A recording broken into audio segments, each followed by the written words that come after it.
Corinne Ponce, bonsoir, présidente de l'Office de tourisme. Donc ce soir nous sommes à l'hôtel Atria, donc hôtel Atria, pour le 33e congrès de Arte Flamenco. Alors parlez-nous un petit peu de cet événement dans la ville de Nîmes. C'est un événement exceptionnel. Nous sommes très heureux, la ville de Nîmes, d'accueillir ce congrès. Nous avions postulé il y a 3 ans. Notre candidature a été acceptée à l'unanimité. Nous sommes très fiers de les accueillir aujourd'hui.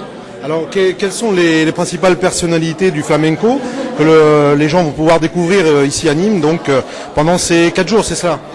Pendant 5 jours, nous allons accueillir toutes les personnalités, tous les artistes régionaux qui ont beaucoup de talent, souvent ignorés. Donc nous avons eu la chance de pouvoir enregistrer un double CD que je recommande vivement, sur lequel s'expriment tous ces artistes que nous allons faire découvrir à nos amis andalous.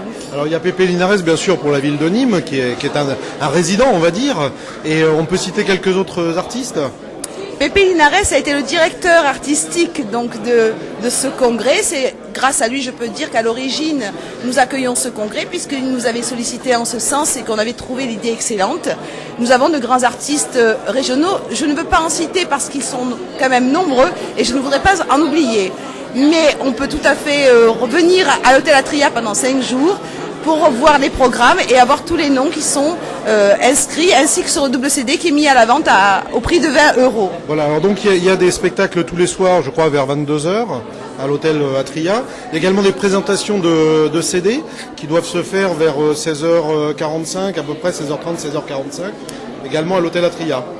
À l'hôtel Atria, il y aura également des conférences, certes la promotion des artistes régionaux, mais aussi surtout des grandes conférences avec beaucoup d'universitaires de notre région et beaucoup de personnes intéressées puisque, comme vous le savez, à Nîmes, nous avons beaucoup d'hispanisants et d'andalous.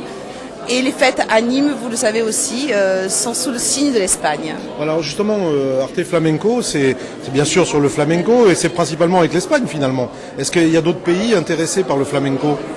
Les États-Unis sont très intéressés par le flamenco.